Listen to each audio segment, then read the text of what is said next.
When I was in college, I heard a rumor about a man in a bar that was making deals, very special deals. Now I am no fool, I have heard of Faust and his tragedy, and I knew of Midas and his touch and many other stories warning, be careful what you wish for, so I thought I knew enough to get what I wanted and keep me safe when I went into a, now closed, biker bar called Elysium and looked around for anyone who might seem a bit out of place. I saw the people you'd expect, the old bikers with their beards peppered with silver and white, the young bikers in matching leathers with a look about them that said they'd kick your ass without much provocation. I saw the lovely waitresses and bartenders with their tattoos and low-cut shirts.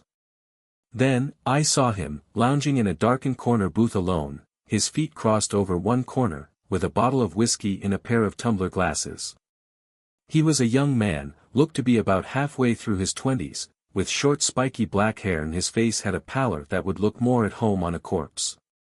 He was wearing a long white leather duster over an old Metallica t-shirt that sported the image of Lady Justice herself with the words, "And justice for all," beneath her scales. He wore a pair of blue denim jeans with a gleaming chain made of a black metal that seemed to radiate cold hanging from his belt loop, and a pair of black leather riding boots with silver buckles and a pronounced heel. I took a deep breath and walked over to his secluded booth and stood waiting for him to acknowledge me. He didn't look up or even move, he simply sat there in silence, his eyes closed, as if asleep. "Excuse me, sir," I asked quietly after what felt like an aeon. He took a shot, savored the taste and sighed with a note of enjoyment before he took notice of me. "Well, aren't you gonna sit down?" he asked in a soft voice, gesturing to the bench across the table. He made no move to take his feet off the table. "It's rude to sit at another man's booth without asking if your presence is even wanted," I said, my voice coming out a dry croak. "Would you like some company, sir?" An oppressive silence reigned for what felt like an eternity as the man's glacial blue eyes looked me up and down. He softly began to chuckle, and a slow but wide smile spread across his lips.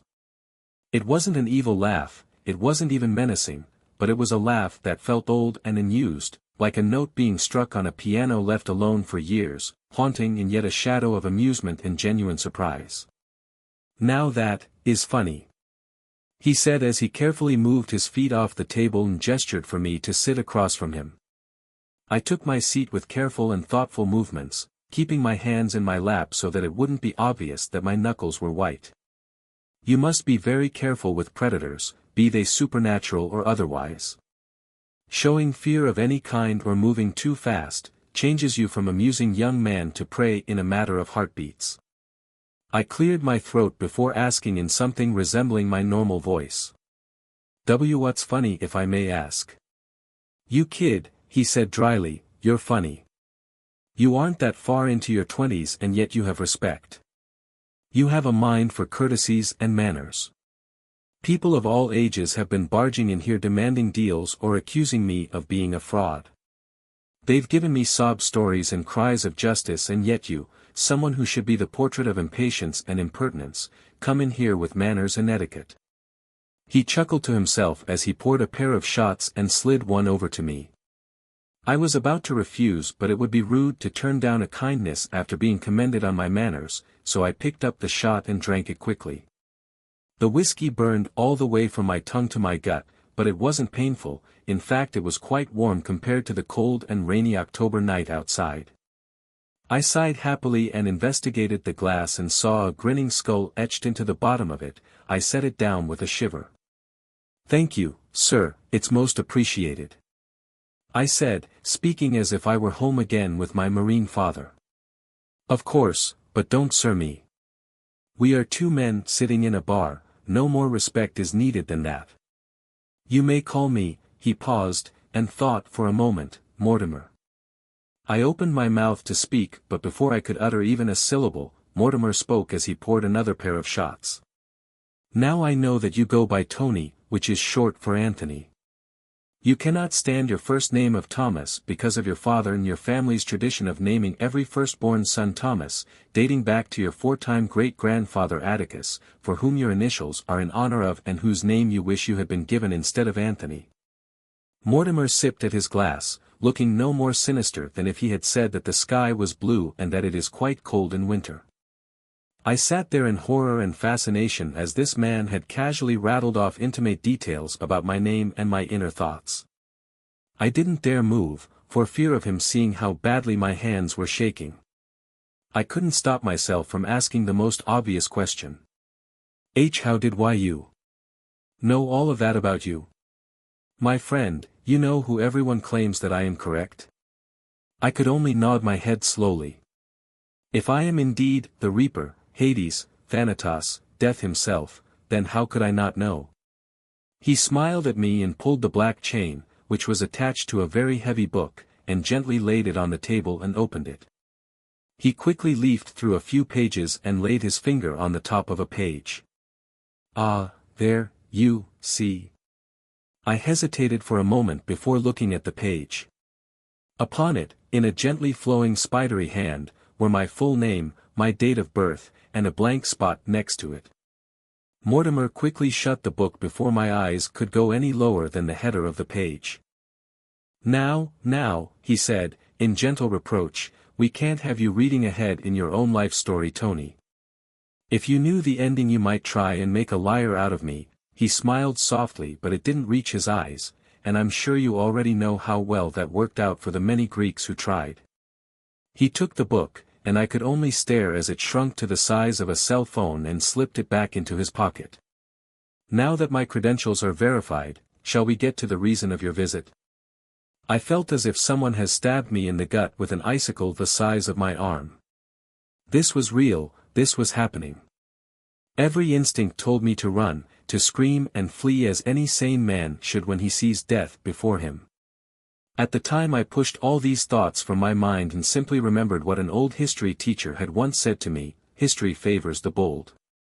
Looking back, I should have listened to what my instincts were saying. But I was stubborn, so hard-headed and sure that I knew what I was doing. Mortimer, I have come to bargain with you, I said with a steady, quiet voice.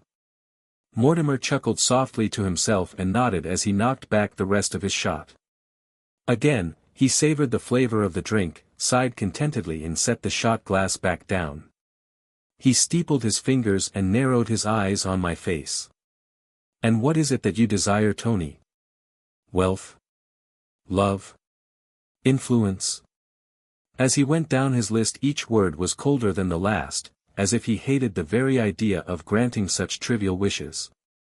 As I was about to answer him, he held up his hand for me to be silent. No. I know what it is you wish. You want knowledge. All I could do was nod my head. He was right. Throughout my entire life all I ever wanted was to know why. Why the world was such a screwed-up place. Why people were so full of flaws and obvious stupidity. You want something so much more dangerous than anyone else who has dared ask me for a bargain. I would gladly give you wealth. I'd even give you 20 years to enjoy it. For your manners I'd give you love, and I would only take 10 years off your expectancy. You ask not for a boon, my boy. You ask for a curse.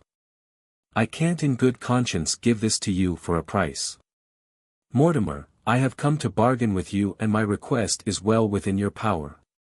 As the Reaper there is no one more equipped to know why humans act the way they do. Name your price and I'll gladly give it, but I can't keep living in this world without knowing why. Please.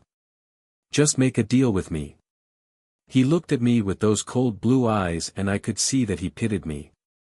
If he did indeed know as much about me as his book implied, he knew that I couldn't let this go. I also knew without a doubt that he knew my plans if he did not grant me my request. Suffice to say, I would see Mortimer again very soon should he deny me now.